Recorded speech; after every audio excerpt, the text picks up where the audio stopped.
And we're live again. Hi, Phil. How are you doing? I'm really great. Thanks, Craig. Good to be here.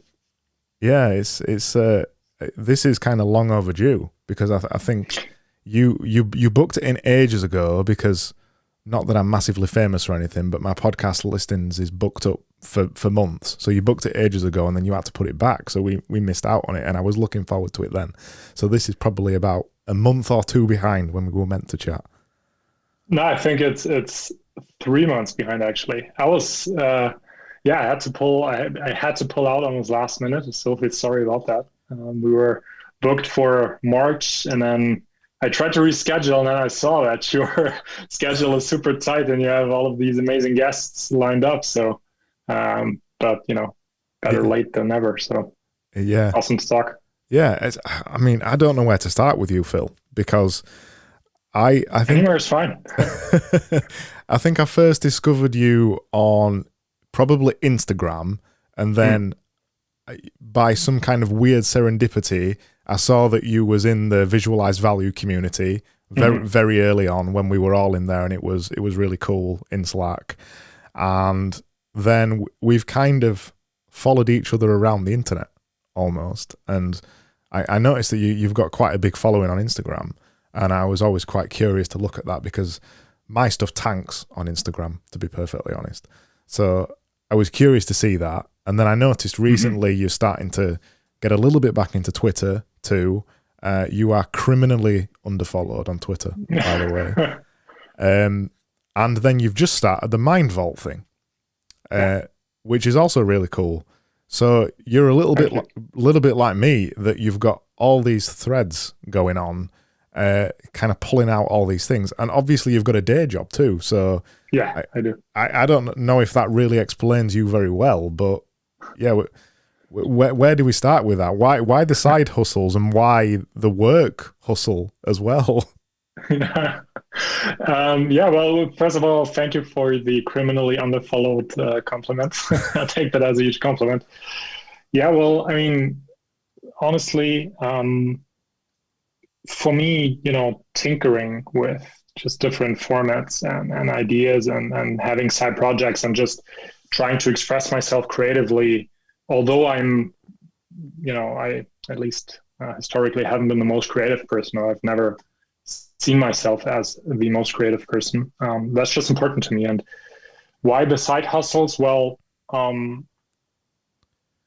there is a lot going on, to be super honest. There's a lot going on in my mind, and there are a lot of ideas that I want to share with people. And I am trying to figure out what formats and ways of communication and channels are that I can use both for reasons of effectiveness, right? So that they reach people, so ideas reach people and somewhat at scale, but also that are fun, right? That I enjoy. Yeah. Because I'm a big believer in, process over goal achievement. And, there are a lot of these kind of, pseudo wisdoms like the journey is, the destination or something like that. But at the end of the day, I think, and I've only come to understand this, a couple of years ago, at least for myself, right? And I still don't know if it's true for everyone, but at least for me, I realized that my life becomes better if I have more experiences throughout, the day, the week, the month, the year, where I'm fully intellectually engaged, where my curiosity is, where I can cultivate my curiosity, where I can express myself, and just having these experiences, right? And these phases of immersion into ideas. And I truly believe that, good things will come out of it, right? And even if there are now like a couple of threads, and some of them are semi-loose threads, but I just want to follow the process of like constant creation, and then trying to sharing ideas, and then tinkering with different formats. And I truly believe that immersing yourself into certain projects that are meaningful to you, that you care about, that is much more important than setting your 1 year, 3 year, 5 year goal and then just working relentlessly towards it and then ticking it off. I know it sounds good on motivational meme, right? You have to set your goal and then work relentlessly towards it, right? Don't let anyone stop you. Yeah, and for some it might work, but if it means at the end of the day that you're grinding it out and working hard for 5 years and your life is shit, and you take something off the box, it's like, yeah, congratulations, man. But where did the 5 years go? Yeah, I mean, we're both in his 30s, right? So we've both probably felt that, because I felt that too. I used to be, 18 years old, wanting to run my own design agency, full of piss and vinegar, wanting to take on the world, all these big goals, these lofty things, and you kind of get there, and you realize, well, is this it? What's next? What's next? And you do those things, and when you think in that goal mindset, I agree exactly the same thing. I've written about this so many times. I used to be very goal oriented, and then when you get to the goal, everything derails, doesn't it? You get the goal, and then all of a sudden you're like, well, what do I do next? You make another goal, and then you achieve the goal. You make another goal, and you are endlessly pursuing a goal and never happy with what you've already got. And I was like that for a long time, and it wasn't until probably maybe these last three years ish that I started more following my curiosities, no goal in mind, just following a curiosity. Podcasting was one of the first things that I did that was following a curiosity. I never knew where it was going to lead. To this day, I still don't know where it's going to lead. But I think you're so right that it's really important to have, for me as well, those multiple threads running through my life. So I have the agency stuff that I tend to do 9 to 5-ish, but then when I come home on a night, I can, sit down and have an amazing conversation with an amazing person, or doodle some stuff and put it on Instagram and Twitter. They're all kind of like weird mind shifts that target some other part of my brain somewhere that don't make sense when you take them individually, but they do all help me as a whole. Do you know what I mean? Yeah, no, absolutely, I do. I mean, at the end of the day, if you and I don't want to oversimplify this, but really, at least in my mind, it is that simple. If you look at a certain goal, right, almost like a bullet point on the list that you can tick off and that you're working towards, that is the moment of ticking it off. And I like how you said, like, you reach it and then what is the moment of ticking or attaining your goal, right? Or even failing it.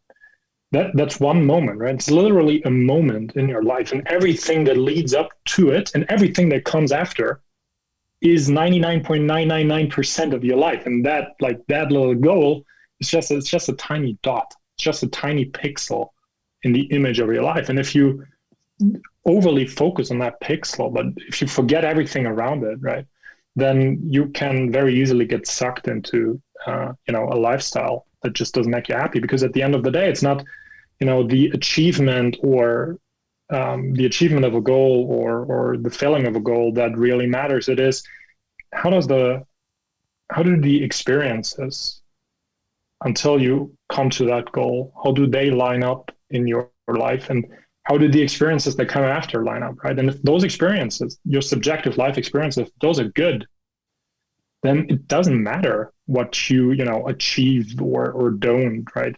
And I would even go as far as to say that many of the people that we regard as very successful, right, by our typical, Western materially based and focused standards, many of the people that we see, I mean, we can see this in media and with celebrities, aren't really happy, right? And then the question is why?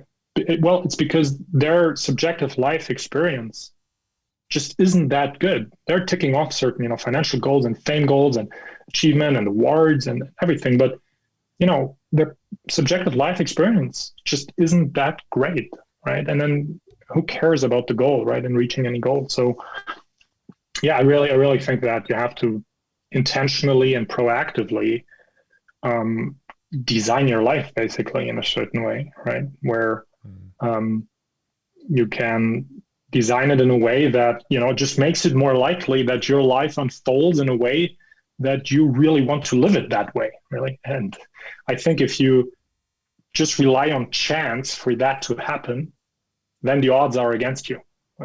And you have to intentionally decide what you want to invest your time in and what you don't, right? And just having your goal to tie it back to the original point, if you just have a goal and say, okay, I want to reach it and I'll do everything to reach that goal, then you might take right decisions, right, in light of achieving a certain goal. But those might not be the decisions that you would have taken if you had focused on designing your life such that you actually want to live your life and not just reach a goal, because those are different things. And I think those really quickly get mixed up in our minds, right? I think that achieving goals that we set equal living the life we want to live, but that's not true. I think it was, for me, it was probably kind of late 20s that I started to realize that in my early 20s and probably late teens, I was trying to achieve the end thing and hated everything that led up to it. But then towards my end of my 20s, I started to realize that I hated achieving the thing. And it was the joy of everything else that came before it that I started to, really appreciate. I used to hate going for walks, hate going for hikes, that kind of thing. I found them boring. And then when you get tiny little bit older, you're like, well, this is the life. That you can be truly in the moment right now, and nothing else matters when you're up a mountain somewhere and there's no phone signal and you're just having a chat to a friend or whatever. They're truly the life experiences that really matter. And yeah, it's nice when you realize that. One of the things I always come back to is, for me, that's always a stark reminder to it, is something like weightlifting. Although there's many other forms, but weightlifting for me is just something so simple that I've done for so long, for like 7 years or something, that every time you do it, you kind of go in there and resetting it to zero. Every time you go back, it's brand new. You may have a little bit of a goal to reach a certain number by a certain date or something like that, but really every time you turn up, it's repeating the same process over and over and over. And the learning to enjoy that, and the joy in the tedium to some extent, the joy in the repetitive process over and over. I think you really start to get more out of life when you realize those simple pleasures a little bit more. Yeah, no, I fully agree. Some people have a deep connection to mindfulness. Some people are rather turned off by the topic. But what I think, or what at least for me was really important to understand, first conceptually, but then also experientially, was the idea that we, by default almost, we use the present moments that we experience always as a bridge from the past to the future, right? And thereby we're kind of missing what's going on around us, basically, right? We're always in this mindset where what we're having right now, what we're experiencing right now, is just a means to an end, the end being the next moment, the future moment, right? The goal, basically, right? What do we get out of it? And I think there's a tension between going all in on, okay, be fully present, right? All like Eastern Buddhism and Zen philosophy, going like, okay, all in, it's all about the moment, it's the eternal now, the eternal present. And then there's the other side where it's like, yeah, but hey, you have to do things in order to create your future, right? Your future is being created by what you do today, which is equally true. And I think navigating this tension that is, I think it's one of the meta superpowers, life skills that we need to constantly, cultivate and improve on, is to find the right balance between, doing things that, will make your future better, right? Improve your future, or at least allow yourself to live a good life in the future, but also, just enjoy while you're doing it, right? And weightlifting is a good example because I've been I've been weightlifting for I don't know, 12, 13 years, 14 years also, and I've never gotten super good at it. I mean, I'm fairly strong. My numbers are okay-ish.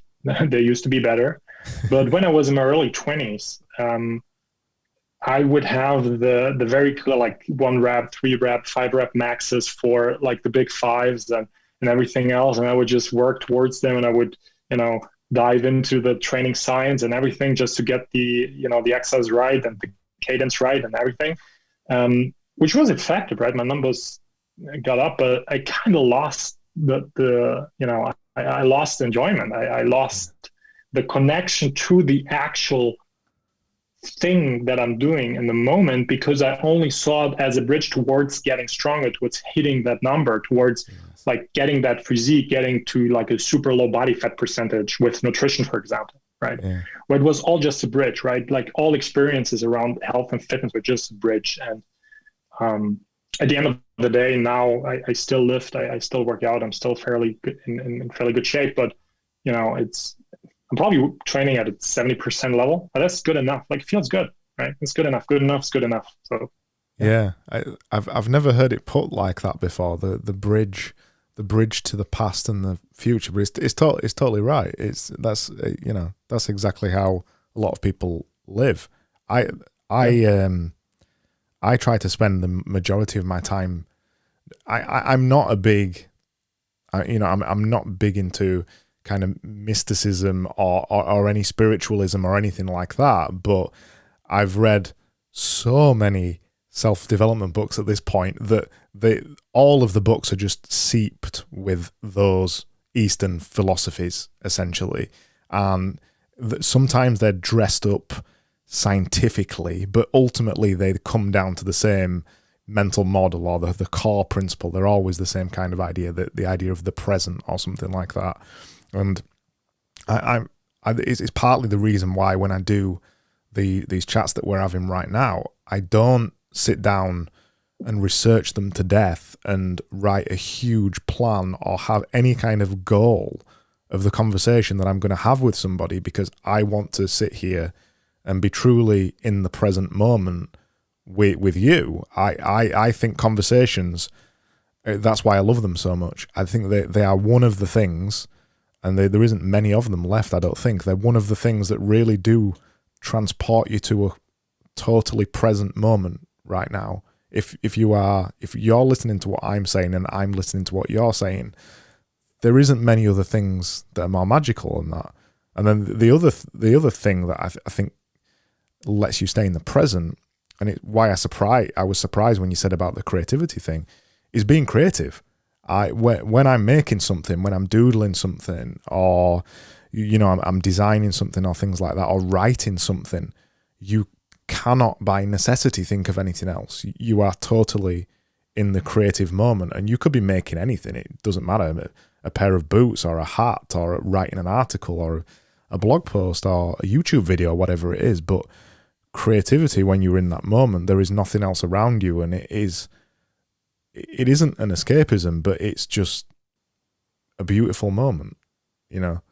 I'm glad you found the creativity, though. Yeah. Me too. I mean, I've always been more of the intellectual thinking kind of person, right? Where it's a lot of thinking and conceptualizing with words and trying to build understanding with words and expressing myself. Sometimes clunky in my early 20s. So I actually have found through writing and also through designing, frankly, I found a lot of my inner creativity that obviously was there from the beginning, I guess, but I had to like pull it out and then like cultivate it. And still, I mean, still to the same, I'm not a designer, like very far from it, right? I just use Figma, and I just Me watched too. a few YouTube videos, right? Like how to play around with Figma, and then Yeah. just started to visualizing my ideas. Also, being inspired, like so many of us, by Jack's work, right, with Yeah. visualized value, was inspired like a whole generation of idea creators. And so yeah, I was. Um, I'm very glad that I basically allowed myself to venture into areas that I initially thought I'm not really good at, and I still don't think I'm really good at, but I enjoy them. And tying it back to the initial like original point is, I enjoy designing my ideas in Figma, although I know I'm not super good at it, but I still do it. Like it's still good, and I also like writing. Yeah. Um, uh, articles and books or small ebooks. And yeah, I'm okay. I'm an okay writer. But I'm not the best writer the world has ever seen, but I enjoy it, right? It helps me express myself. And Well, so yeah, I, no, I fully agree. I think the beauty with any creative act is that you can turn up and be not very good at it, enjoy it, and then you automatically improve if you keep turning up day after day or week after week or whatever. I will say that the designs that you do for the Mind Vault thing are excellent, and Yeah, thank you. I was surprised to find out that you was doing them. Obviously, all Oh, thank you. that kind of thing that you've been around for so long, that startup world, that being around designers, no doubt, it's kind of seeped in somewhere.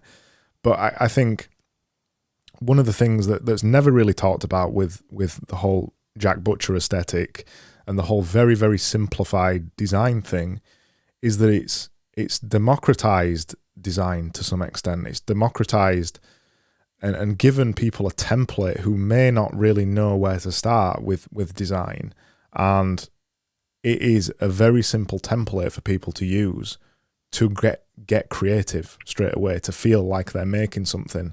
And I'd love to see people trying out design, messing around in Figma, because I know I've not used Figma for 15 years because it wasn't around, but I've been designing for 15 years. I know that kind of feeling you're going through now because I was going through that at 17, where you're learning this new, well, it's a new language. You are learning a new language, and you're playing with a new way of communicating things, and it's like learning the guitar or learning anything. It's just really nice, really magical to find this new way of communicating, and having like a head start by having a framework almost to do it with. Yeah.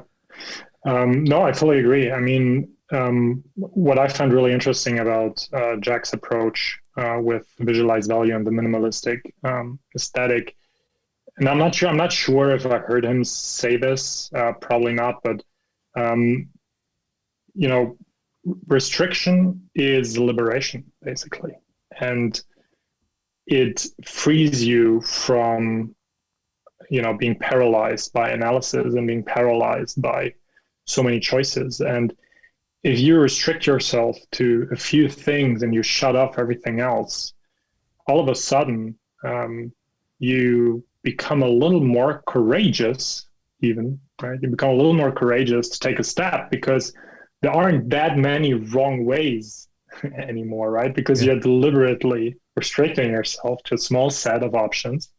And within that, it doesn't look as scary anymore because if you have 1,000 different ways of how you could approach, in this case, designing an idea, but in all aspects of life, right? If you have the choice between moving to 1,000 cities, like how would you pick, right? yeah, It's you always think, I'm not gonna pick the best city, right? And the chances are you won't. Side note, I don't even think that matters, right? You never have to pick the best of anything, but in our heads, we're so focused on what can go wrong. We're so wired to focus on, the things that we're missing out on, what can go wrong, what are the downsides of things, that if we have a lot of options in front of us and many potential decisions that we could make, and well, chances are that we're getting paralyzed. Chances are that we're not that courageous to actually make a decision, right? That we will rather opt for unhappiness than opt for uncertainty. That is also something where I think we can apply this principle to a more general area in life, is that we so often find ourselves in situations where we know that we're not happy, whether it's with, you're stuck in a relationship that's not good for you, or you're stuck at a job that just sucks and it basically sucks life out of you, where you don't belong there, or you're stuck with, I don't know, with a social circle, even family members, or you're just unhappy with the way your health is, or stuff like that. So we're stuck in this unhappiness, but we're opting to stay stuck in the unhappiness because we're trying to avoid uncertainty so badly. And if we have so many other decisions that we could take, right? Get out of the job, do your own thing, find a new job, do part here, part there. All of this creates a lot of uncertainty. And we'd much rather have the certainty of being miserable where we are right now than having to face the uncertainty of not knowing what comes next. And the more choices we have, the more options are in front of us, while in theory that's good, practically, we very quickly find ourselves in situations where that just paralyzes us, and we get stuck basically. Well, it's decision fatigue, isn't it? And it's even worse. And this is why so many experts in pretty much anything, but particularly designers, this is why a professional designer like me with over a decade of experience struggles really hard to promote himself, or used to, because I see the huge potential of options. When I sit down and go, right, we might be looking at the same concept, for example, and we're going to make a little doodle and put them on Instagram, I see 1,000 potential concepts, and they're all within reach because I've been doing it for so long. So technically they could all be achieved, but that is a huge decision fatigue for me. But whereas you come into it, which is why the kind of beginner mindset's useful sometimes, I think, you're coming to it and you're going, well, I only know one way. I only know this way that I've only just learned. So that forces you into action.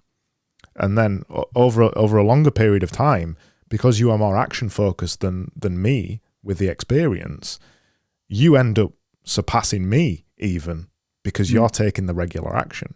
It's why for so long I've done daily projects in some way. That's always been my forcing function, or my constraint basically, because that means that I can only spend 15, 20, an hour maybe on something that I'm working on every single day.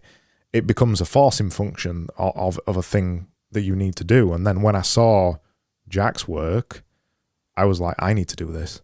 I need to do this kind of thing, because I knew that I started calling them design meditations because I've always been, as I mentioned about self-development, I've always read widely in kind of the self-development world. I've always been mega into stoicism and things like this.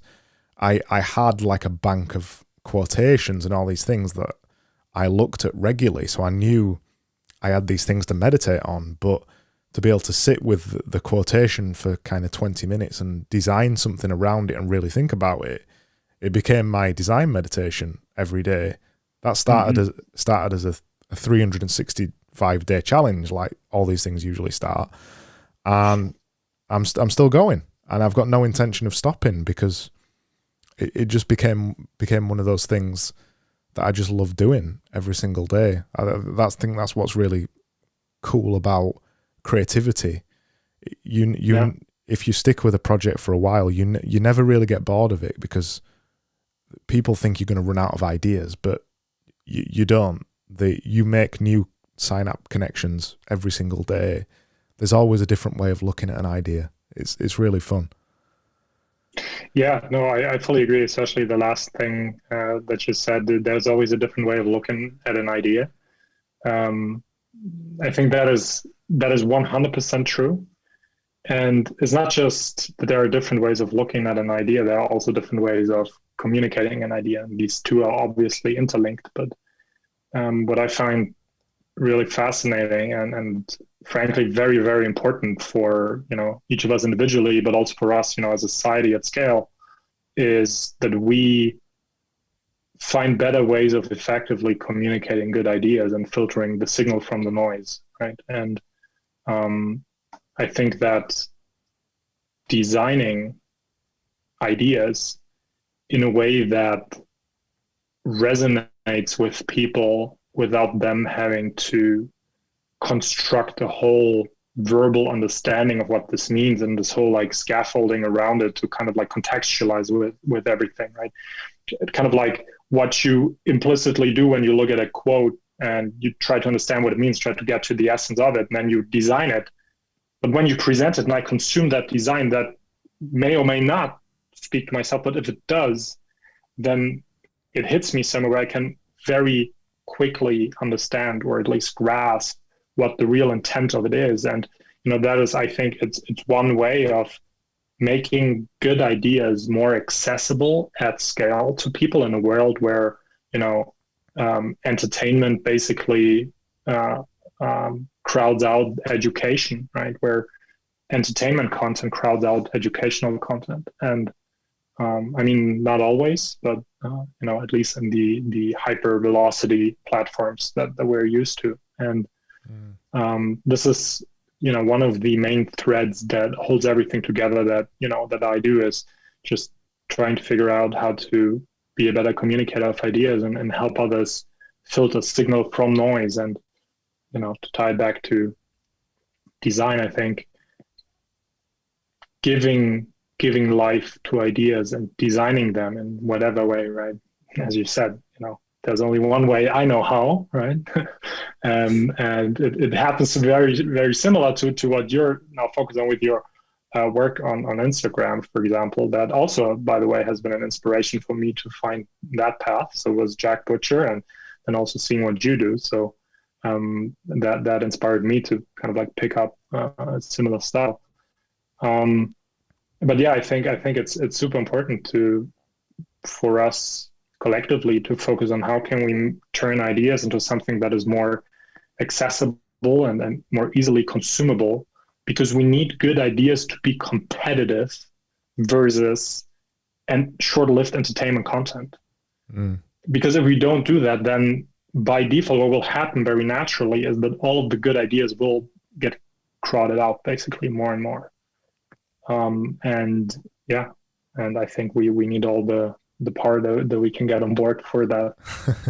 I completely agree with you. That's why I often look at quite serious or potentially life-changing quotations, but sometimes in a funny way, because I know there's that intersection of entertainment content, but with a serious message. A lot of the stuff when I started, I was pretty much copying the VV template, the visualized value template.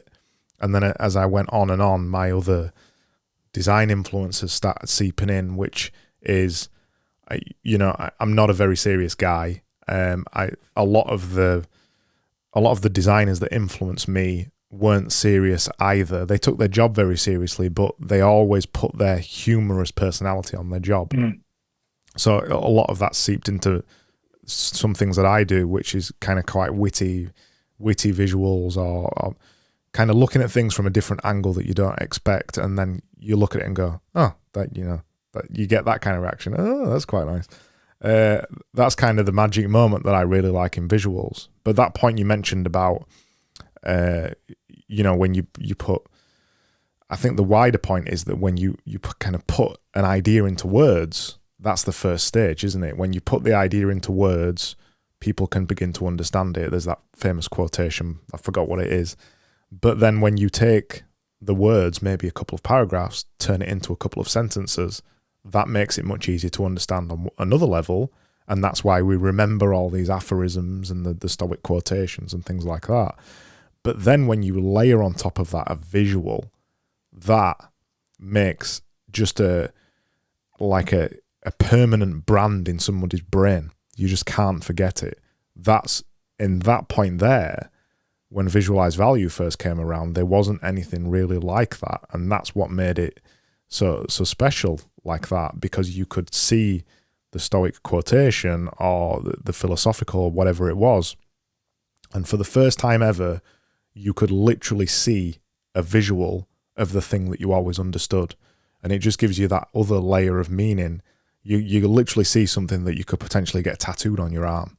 And that creates, that I talk about in my book, that creates the magic moment. That is the thing in your brain that just flips. You go, oh my God, I finally understand it. And then you get that amazing, like really nice feeling in your head, like, oh, this is the meaning of the entire world. And it's been there in front of me all this time. And you see the image, and that's it. And yeah, you're completely right. We are competing against way more addictive content for the wrong reasons. I guess that's what you're really trying to do with Mind Vault, right? To actually make some of these maybe more complex ideas a little bit easier to understand. Yeah. Yes. And yeah, absolutely. And it's what I think is really important when it comes to ideas and making ideas understandable and accessible is to find the right balance between explaining an idea or showcasing an idea, presenting it and making it accessible, but also, just inspiring the consumer enough so that, she can basically explore further, just inspire them to explore for themselves what's behind that. And I think when it comes to, sharing ideas, and especially when we're talking about anything related to self-development and personal growth, I mean, that's a buzz term in and of itself, and it can mean different things to different people. For me, it just really means, becoming better at creating your own life such that you really want to live it. Yeah. Right? Becoming better at that, whatever that is, right? There's an outside component, a navigation, a creation component. There's an inside component, a consumption, a filtering, right? And an internal component to it. And especially when it comes to anything related to that, to self-development, then I think there's no shortage of good ideas. There's no shortage of, information. There is no shortage of, be it historic, ancient ideas, right? Whether it's Eastern or Western philosophy, whether it's science, psychology, science of relationships, like everything that can make our lives better, right? There's no shortage of ideas, but I think we're lacking individually and collectively, and it's getting harder and harder to overcome this, is we have a certain inertia when it comes to exploring ideas for us that are hard to understand for ourselves, to put the responsibility on ourselves to be the explorer of the idea landscape. And what we do is we default to gurus and top experts in certain fields, and we default to, okay, this is the book that will teach me everything, and this is the person I'll listen to, and I'll buy this course from that person, right? And sometimes that's super valuable, right? But very often what happens is that I feel that we have these central points of communication that try to also present themselves as I'm the light that speaks to you, right? What I give to you is something that you can learn and apply for your own life. And what I really want to achieve, and I'm not there yet by any means, but what I want to work towards, rather, to be in the spirit of process of outcome. But what I want to work towards is to really inspire people to build this mindset of cultivating their own curiosity and for them to make exploring ideas an important and central part of their own life, right? At least a part of a daily routine or something like that. Because I think this is really what matters, is developing the skill of exploring ideas, whether it's, scientific ideas, philosophical ideas, ideas that are directly applicable to your own life, or ideas that just help you formulate a better understanding of the world around you and yourself in the world around you. And I think it's so powerful, and there's so much out there, and there are so many great tools available, right, and resources. But we need to cultivate the curiosity. We need to cultivate the skill of exploring ideas and knowing how to do it. And that is, I think, something where, you know, witty and interesting and even emotional designs can come in, because they punctuate, basically they punctuate the stream of, you know, the stream of consumption that people have with these points where, you know, it might just catapult them into a different area where they might start exploring something, and they might see that it can be extremely valuable, and it might lead to another thing, and it might start, you know, start a network for them, right? It might be the start of, you know, a network of ideas that they explore by themselves. And I think that's really important. It's hard. It's hard and getting harder to find those threads of things that you want to explore, because so much stuff, and we live in these worlds, so much of this stuff is becoming contentified, basically. If I, you know, you may mention Seneca on this, you know, on this podcast, and I'll go over, I say I've never heard of Seneca, I'll go over to Google and just Google Seneca, and the first things that'll come up, I guarantee it'll be things like the 7 best things that Seneca said to live your life, how to apply Seneca to your content marketing philosophy, how to apply Seneca when you're buying a new car. It'll be all of the bullshit, basically. And it's hard to dig under that to actually go, right, well, what did Seneca actually say? Obviously, you can go to the book. That's where you should go. But a lot of people don't read either. Because they sit and consume so much content, because everything has been contentified, they cannot sit down and read a book and decipher the things, and like you said, really internalize these ideas and understand how to explore these ideas, because they don't have the framework, and it's becoming harder and harder to find that framework. And I think to some extent we're trying to do the same things from two opposite angles with your Mind Vault thing, with the email, with the Substack, and the way that you lay it out. It is very using the content methodologies. It's very short, very succinct, and it gets to the point. It speaks to somebody on the level of what they're probably experiencing right now. We all prefer short content versus long content, so it works exactly like that. But you're using the kind of idea of content in a very purposeful manner, which makes sense to do good in the world.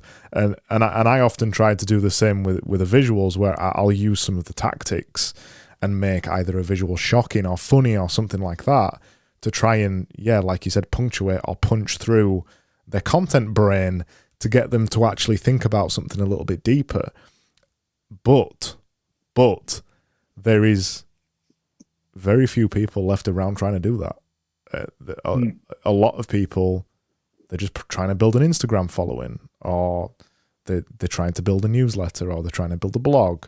They're not looking at it from the same way that we potentially looking at, and that's becoming hard to decipher who's in it for real and who's in it for the engagement. Do you know what I mean? Yeah, no, I fully agree. I mean, it's sort of the symptom of the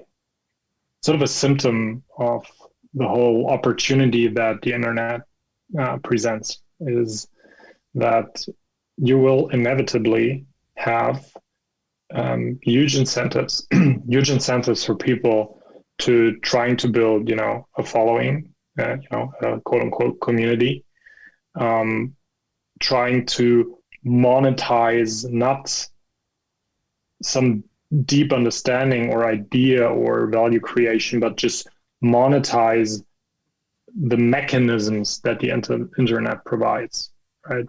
And the internet is really good at allowing people to monetize its mechanisms. And it becomes increasingly bad at incentivizing people to trying to monetize true value creation because the mechanisms become so strong. And I think, it's I'm personally I'm not entirely sure what exactly this means and like how to navigate this, but I mean, basically becoming a social media star or building your newsletter, that is now the main career, right? It's the career is no longer uh, creating value in a format that looks like or is a newsletter or that is social media page where you just continuously ponder certain things for yourself and share it with people. But the main goal is now to create that outer layer by certain mechanisms, and then you just fill it with whatever will allow you to build the outer layer, right? Whereas you start with the inner thing, which is the value that you want to put into the world, and then you just try to build the outer layer around it so that it becomes consumable and accessible and interesting. And yeah, I mean, it's strange. Yeah, it's strange, and at the same time, it's a very natural process, I think. And I have this even at my day job, right? I'm working for a fintech startup in Germany where I live, and we have to think about, okay, how can we create value for our users, but also we have to think about how can we make it very consumable, how can we make it interesting, how can we make it addictive to a certain point that we have certain retention and all of that, right? Which is an important part of the business, and it's really important. And if we don't do that, then we'll go out of business. Yeah. But there's a fine line where it's really about, okay, are we trying to create something that has value, and we know what the value is we want to deliver, and now let's try to find the right packaging for it, which is a very legit way? Or are we saying, like, what is the best packaging that people will like, and what can we fill it with so that it looks like something that's interesting, right? Yeah. And those are completely opposite angles of looking at this, and both are being used in like startup and especially in the tech startup world. And there's always a fine line between those. And I think it's the same with content creation or with building a following or something like that. Yeah. And I think starting from the inside out it's harder because it doesn't focus on fully leveraging all the mechanisms to the maximum extent, right?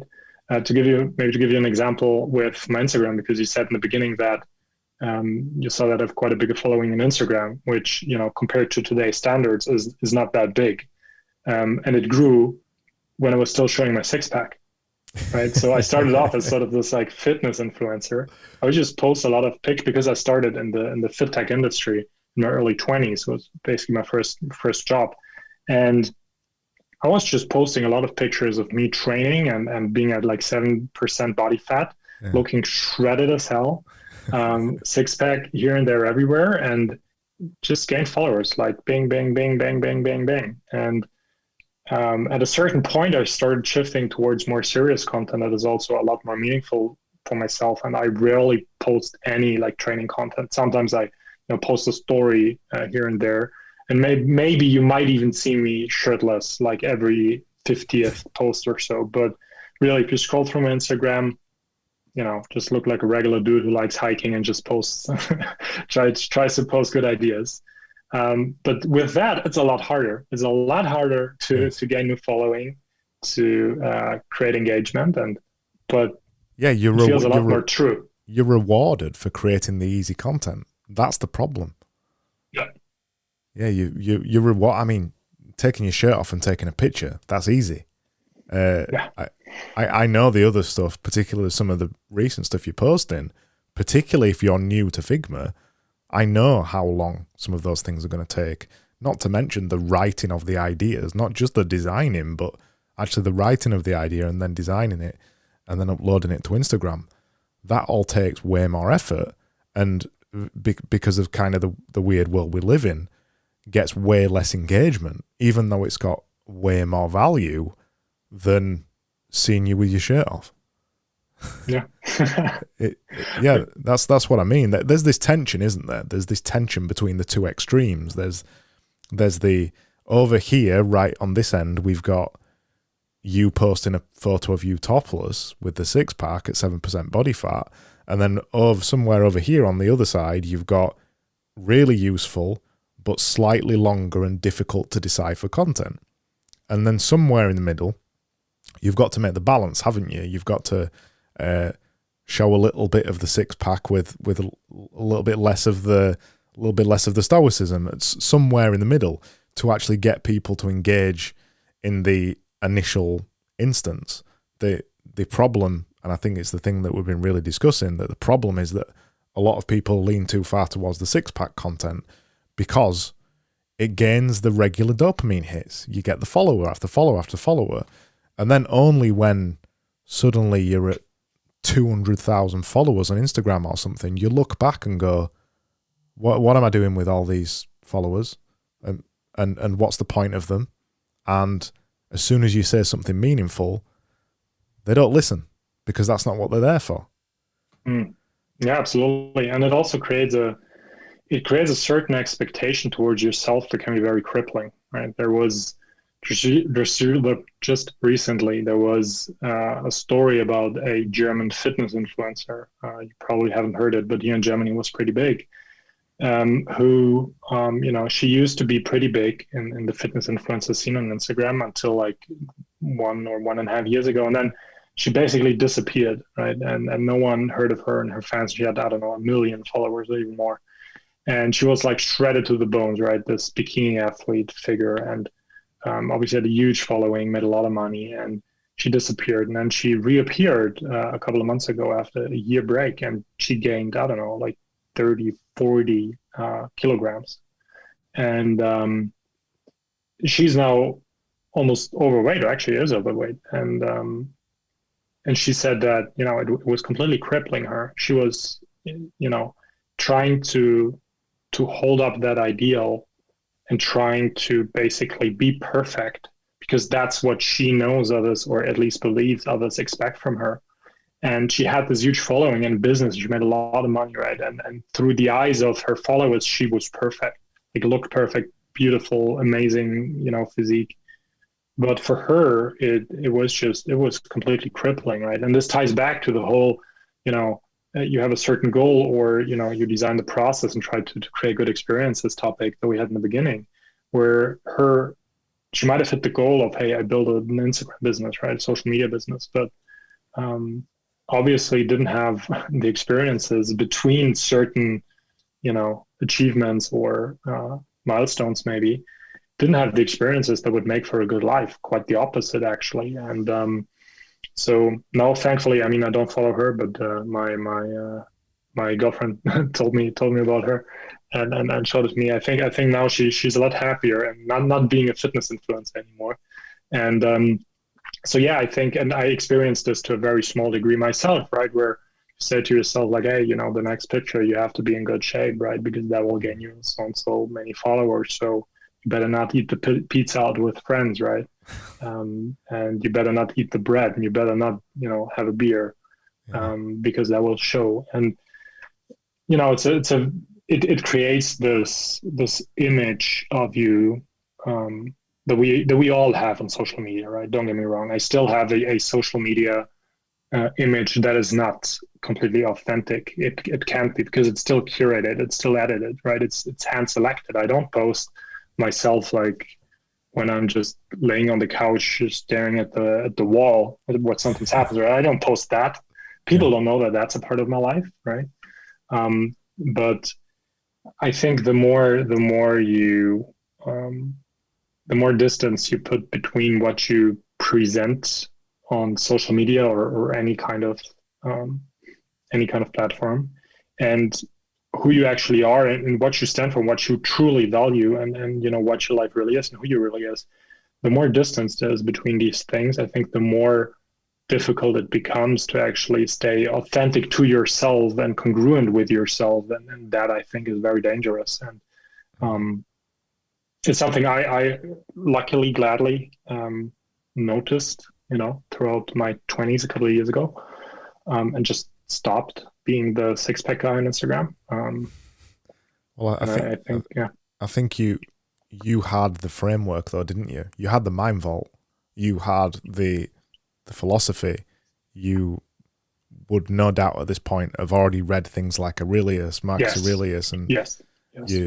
You would have understood what was going on. And I dare to say that a lot of that past reading that you'd done probably made you realize it. Particularly, I'm thinking of Aurelius, being a Roman emperor and things like that, and being adored by millions and things, and the kind of things that he wrote.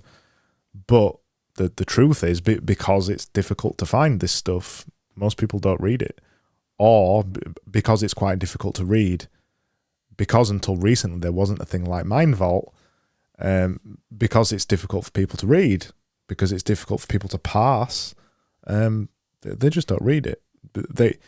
Maybe it's not even the fact that they just don't read it, it's the fact that they don't even know it exists, which comes back another 2 or 3 points. Like, how do you even find this stuff? How do you even start with this stuff when you don't even know it exists? Where do you go from there?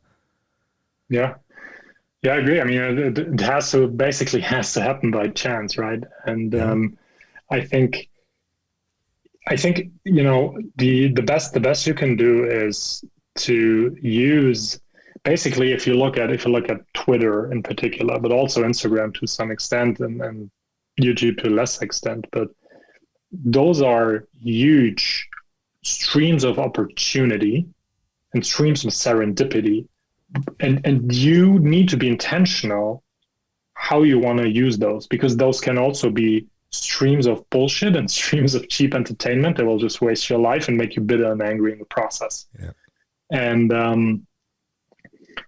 even if you don't know that this or that is out there, and that these ideas over there are super useful, right? And even if you're not into philosophy and you don't even know that like certain philosophies have nothing to do with what you associate with philosophy and is actually quite worldly and this is quite applicable, even if you don't know that these exist, and even if you don't know that there are certain concepts from science and neuroscience that are not super geeky but are actually really interesting and quite applicable to your life, and if you only understood them, you could actually make tiny little changes and that would improve your life. Like, even if you don't know that these particular things exist, you can still be intentional about trying to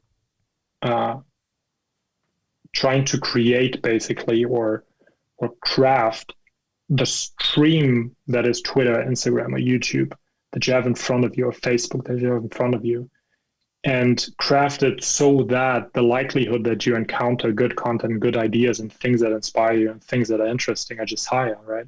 So whenever you encounter something where you say, hey, this doesn't really help me, learn something new or improve somewhere or be inspired by, or this is not something that really adds value to my life, even though I might consume it, right? Because it speaks to certain parts of my brain and my emotions, then, unfollow that thing or block that thing, right? And just filter it out. And whenever you encounter something that seems interesting, where I was like, oh, no, I didn't know, that was interesting, right? Might learn something here. Just try to get more of that. And these are sort of the dials that you have in your hand, right? Mm. I think that's a great place to end, because we just hit an hour. All right. Man, there's so much more I want to talk about. I could literally sit here and talk. Yeah, literally sit here and talk to an hour. We could do an hour on social media, 2 hours on social media. Yeah, absolutely. An hour on stoicism, and an hour on philosophy. But yeah, that ties it up all nicely. Is there anything you want to push or promote in the last 10 or 20 seconds? Folks, follow me on Twitter with my new project. It's called Mind Vault Co. Just Mind Vault CO. And that's the most important thing I'm working on right now. Awesome. I'll speak to you again soon. Cheers, man. All right. Thank you, Craig.